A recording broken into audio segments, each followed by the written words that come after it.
Hello, my lovely. I am so excited to chat to you today. If we've not met before, hi, my name is Emily. I'm a yoga teacher and an integrated health practitioner and a mindset coach. And I'm here today to help share with you some simple strategies that's going to allow you to master your mind and just feel a little bit more content during lockdown, because everything is just one big bubble of uncertainty and everything's really changed. So I really want to give you these tools that I know will make a massive difference to you and your life. So obviously, if you haven't met me before, you might not know my story. So I just want to quickly talk to you about me and my journey. And so about 3 years ago, I found myself really at a low point in my health, and especially in my mental health, my mindset. And long story short, I picked up a book, and that one book kind of had a real knock-on effect on my life of these positive changes that I've introduced to not only feel the most healthiest in my body I've ever felt, but feel just pure contentment and joy and energy and happiness in my life. And so, even though I can definitely say that I've never experienced anything like this before, I'm sure many people can say the same. Um, I have experienced feeling those emotions that you may be experiencing right now. So, feeling um, anxious, feeling stressed, feeling stuck in that uncertainty and fear and overwhelm and anxiety, feeling kind of quite flat and numb, unmotivated and tired, and just a bit kind of meh is like one of my favorite, used to be one of my very common sayings, like I just feel meh. And so even though I've never experienced lockdown and coronavirus before, I have been exactly where you are. And if you are here, it probably means that you fall into one of two camps, maybe even both, because this whole thing is a roller coaster, right?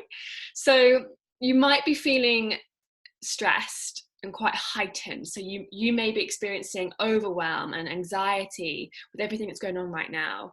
And so for you, you might want to be feeling more calm and relaxed. Or you could also be feeling maybe flat. Some of us now, we've been locked down for a little while, and that initial spike in our response and our stress levels may have dipped a bit. Now we might be experiencing kind of feeling really unmotivated and lethargic, and feeling like, you know, you're on week number god knows what of lockdown, and you might want to just feel a little bit brighter and a little bit more motivated and have more energy. And so either way, I can teach you these steps that's going to help you to rebalance whichever end of the spectrum that you are on right now. And so we'll be talking about 7 powerful but simple ways that you can experience more contentment and joy in your days during lockdown. It's possible, I promise. So let's dive in. Number 1 is meditation. So the fastest and easiest way to get out of your head, which is where we overthink things, is to master your mind. And that's going to then allow you to feel more contentment. And that is through meditation. When we meditate, it brings us back into the present moment. And when we meditate, we create more space in our mind between all the thoughts that we have. Did you know that we have like 60,000 to 80,000 thoughts per day? Isn't that crazy? And most of those thoughts are thoughts from the previous day that don't even matter anymore. And that's a lot going on in your head. And so when we meditate, we give ourselves that space, like just to kind of take a step back. So when we're in situations, whether they are, you know, things like something our partner says to us, or watching something on the news, whatever it is that you've got right now that normally you might react to, you can then take a moment, you've got more space, more clarity to respond.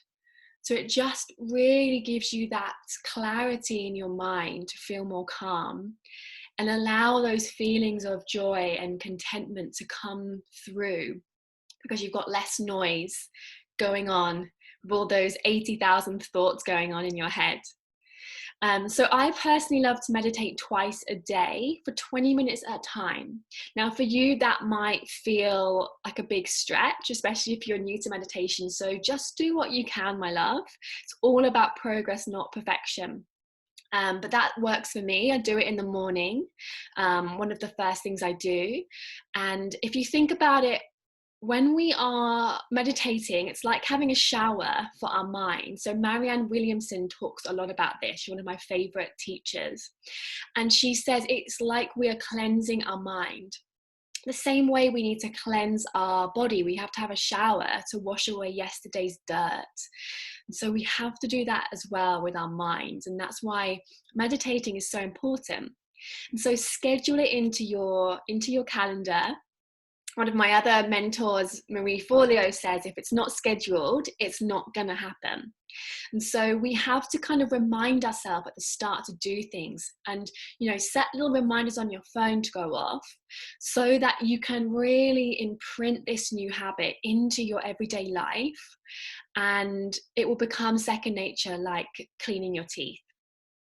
And this kind of everything I'm teaching you today is so simple to do, which also means that it's simple not to do. And so we might kind of just say, oh, I won't bother today. I feel okay today. I don't need to meditate. Rather than just waiting until we're feeling rubbish to do it, it needs to be a non-negotiable every single day, because it's when we do things daily, long term, that we see the benefits, adds up to real results. And so it's kind of really going with that approach that prevention is better than treatment. So rather than waiting until you're feeling really low or feeling really tired or feeling really stressed, don't let that be then you turn to meditation. Have it already in your toolkit every day. And then I promise you, you'll start to feel that little bit more joy in your life. I'm just going to plug myself in because my laptop's about to die. So let's move on. Number 2 is gratitude. So in fact, let me go back a step. I've missed a really important one. Number 2 is actually journaling.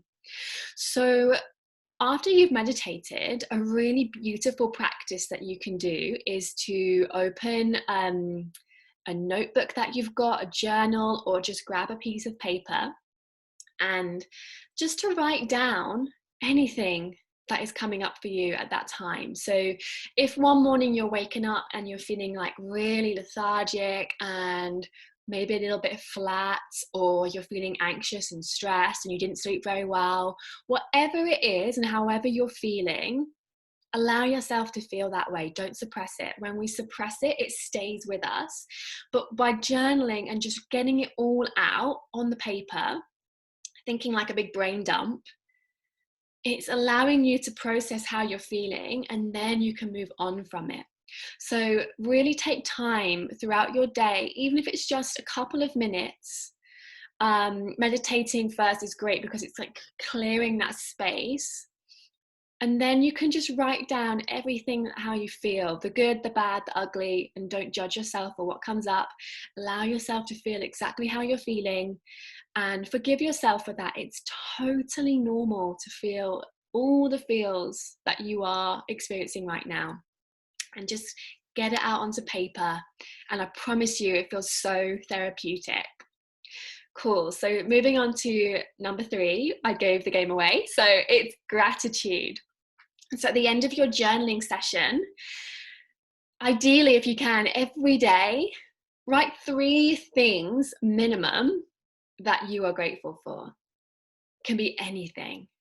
It can be something so simple and beautiful as the sun shining through your window, feeling the air on your face, hearing the birds chirp outside in the trees, could be the safety and the health of your loved ones. It could be absolutely anything. It doesn't have to be big, grandiose things. So just write down and remind yourself, set a reminder on your phone to go off the same time every day. What are you grateful for? 3 things. And so where we place our awareness and our attention is where energy flows. So there's a real popular saying called energy flows where your attention goes. And what you resist persists. So what does that mean? Let's unpack that. So when we're focusing on everything that is going wrong, everything that we don't want to happen, everything that we don't want to feel, we are actually attracting that because we are on a low vibrational state, and we attract the same energy as what we are giving out. That might feel quite new to you, maybe a little woo-woo, but it's so true. It's like how sometimes when we wake up and things just seem to keep getting worse and worse, that's because we are on that low vibrational state. So what we need to do is to swap where we are focusing our attention to things that are going right, things that we are grateful for. And your brain is so clever because we come into contact with so many things now, it has to filter out what it kind of allows in, or what you're like consciously aware of. And so you're training your brain to actually focus on the positive things, focus on all the beautiful things in life, and to focus on what is going right compared to the opposite. And so just like training a muscle, you can't go and lift a big weight at the gym without building up the strength first. This takes practice and it takes consistency, just like everything else I'm going to teach you today. So again, it has to be a daily, non-negotiable, especially right now. We need to really ramp up all these things and make them non-negotiable right now. And you might not feel like doing it. That's so fine. There's days when I don't feel like doing it either, but I still show up because I know that afterwards I'm going to feel so much better. I promise you. So number 4 is changing your state. So we talked about that vibrational energy. So when we're feeling a bit in a funk, we might be feeling annoyed at the person that we're in lockdown with because we spent way too much time with them, they're starting to annoy us, or we're just feeling really sluggish and flat, or you might be feeling anxious. Whichever state that you're in, there are things that you can do to change that. So if you're feeling a little bit sluggish or you're pissed off or angry, one of the best ways to change your state is to move your body, shake it off, go for a yoga class online, go and do a run, go and walk, just dance around in your kitchen, put your favorite song on, literally move your body and get that energy out. Really just shake up your vibrational energy. Equally, if you're feeling quite heightened, your changing of your state might be soothing, calming things, which we'll talk about in a little bit. So change your state is number 4.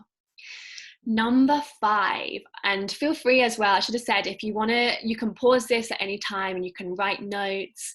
Really take your time to indulge in all this information and get this into your calendar, get this into your schedule. But feel free if you want to write notes. It's a really, really good way just to really write down what resonates with you. So moving on to number 5. Number 5 is to master your inner mean girl or inner mean boy. So we all have this voice in our head. Yoga, it's known as the ego mind, the inner critic, the monkey mind, it's known as. I really resonate with what one of my teachers taught me, the inner mean girl or mean guy. And this voice is not our true self. It's this horrible voice that we all have through evolution in order to survive. And it's the voice that judges either ourselves or others. It compares the way things are with the way that you want them to be. It compares to either other people or to a past version of yourself.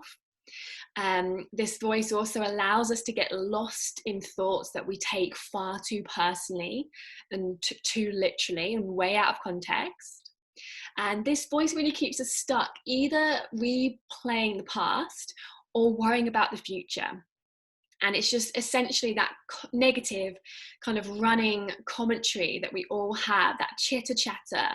It's that voice that tells you that you can't do that, you can't eat that, that's not going to work for you, you're never going to find, your true love, you're never going to be able to start your own business, you're never going to lose that weight, why bother doing that today?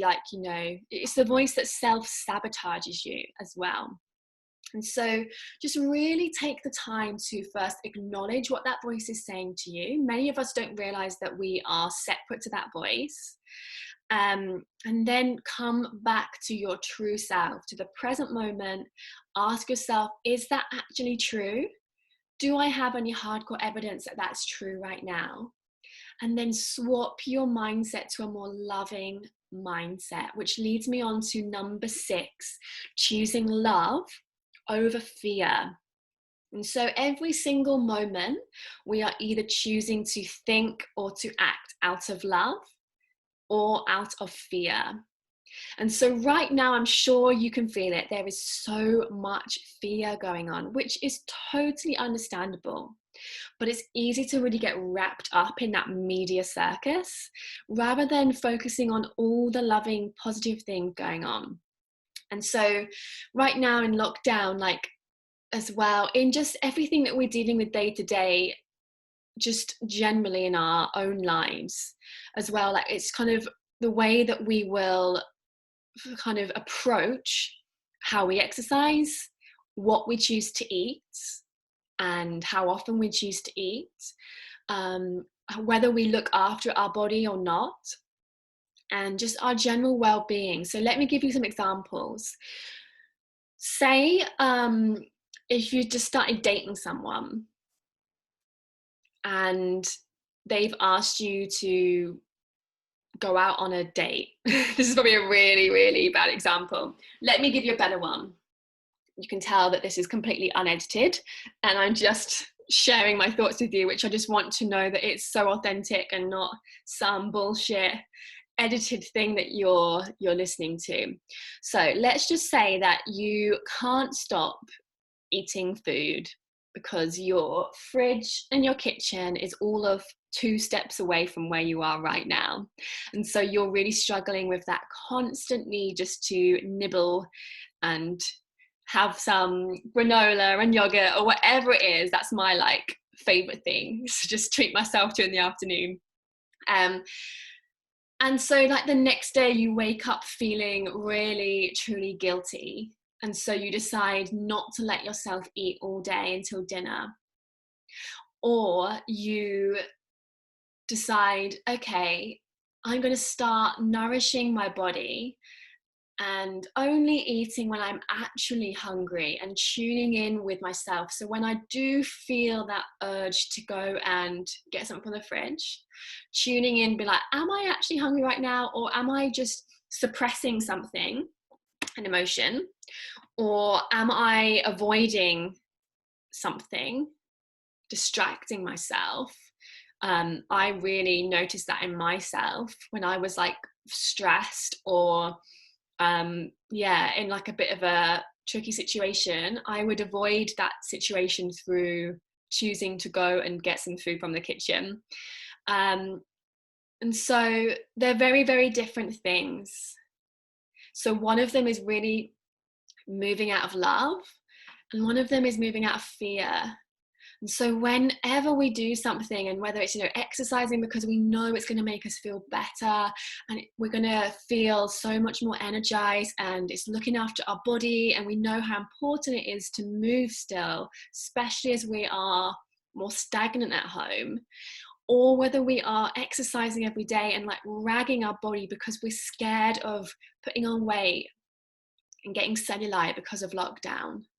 And they're very, very different approaches to essentially the same thing. But one of them is so empowering and lights you up and allows you to feel content and empowered and energized, and the other just is so depleting and is full of guilt and shame and that forceful should energy, those expectations and nastiness. And it's just our inner voice's propaganda. And so really tune into that voice. Don't let that inner voice run your mind. Master that mind, master your mean girl, and choose love. I hope that makes sense. I know my examples were very, very sporadic and random today, but yeah, really tune in. Where are you choosing love, or where are you choosing fear? And how can you change it to love if you are? How can you swap your perspective around? Cool. Number 7, our last but not least tip: create a self-love list for yourself. And so I don't know how familiar you are with self-love or self-care. This may sound like a real pain in the ass to you. It may make you feel excited and you're like, yes, I want to do that. Either way, you need to do it. And you need to have a list of things now and make it when you're feeling good, when you're feeling okay. Because when you're in that funk or you're in that state that you don't want to be in, whether that's feeling low or feeling anxious, whether you're feeling a bit overwhelmed or you're feeling flat and unmotivated, you need that self-love list with 2 lists, one that's going to uplift you and one that's going to calm you, so that whenever you're finding yourself in that state, you can turn to it. You don't have to think about it. You just choose something off that list and then you're good to go. You do it. Perhaps you have to kind of give yourself that little push to go and do it, because you might not feel like doing it, but when you do, you know that you're going to feel so much more content. And so we all have these energies. We have yin and yang, masculine and feminine. So yin is the feminine and yang is the masculine. And don't think of it like the sex is male or female. We all have these energies within us, these kind of flowing of energies. And so we really want that balance, that dance, like a tango of the male and the female, the masculine and the feminine, the doing and then the just being. And so what happens is we tend to get a little bit one way. And so you might be too stuck in your masculine right now, where you're go, go, go. You might still be working and you might be doing because you're actually trying to avoid just stopping and being and like sitting with yourself. And you might be finding it really hard to switch off right now. So you're just doing loads of things.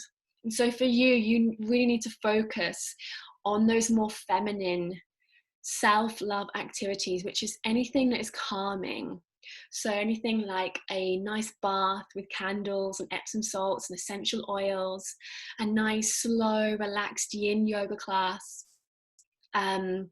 Maybe as well it's reading a book that is fiction, so there's like no ulterior motive, there's no doing, there's no learning, it's just you completely unwinding. Or if you're feeling like you're too much in your yin energy, so you're feeling a little bit too kind of flowy and you need a little bit more structure, you might be experiencing just like wanting to sit on the couch all day and stream Disney Plus. Like that was my favorite thing to do a few weeks ago, or watching Netflix, or you're just feeling quite sluggish and you're finding it hard to get up in the morning. Perhaps you need that little bit more yang. And so for you, your self-love list and things that you want to schedule in might be things a bit more active. So it might be doing a workout every day at the same time. So for me, I agreed with my mum that we were going to get up every day and do a workout together over Zoom call. And having that accountability really, really helps, because there was probably going to be mornings where I woke up and I would have just not bothered. There's been mornings that I just didn't feel like doing it, but I got up anyway because I knew that my mum would be there waiting for me. And I knew that afterwards I would feel so much more awake and just alive and more happy in myself. And then that really just kind of showed how how much of an effect it had on the rest of my day. So it really had a knock-on effect with everything that I did then, how I felt for the whole day.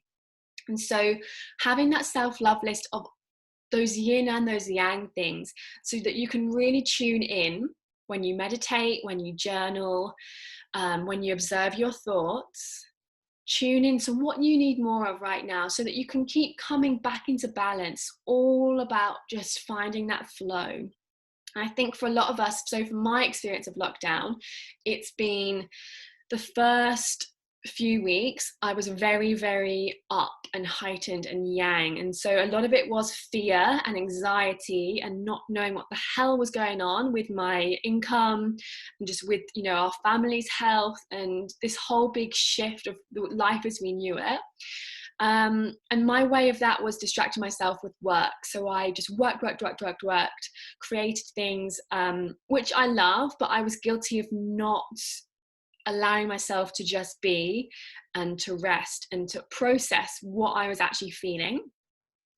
And then now I've dropped into that more yin state where I feel quite tired and I felt quite sluggish and unmotivated.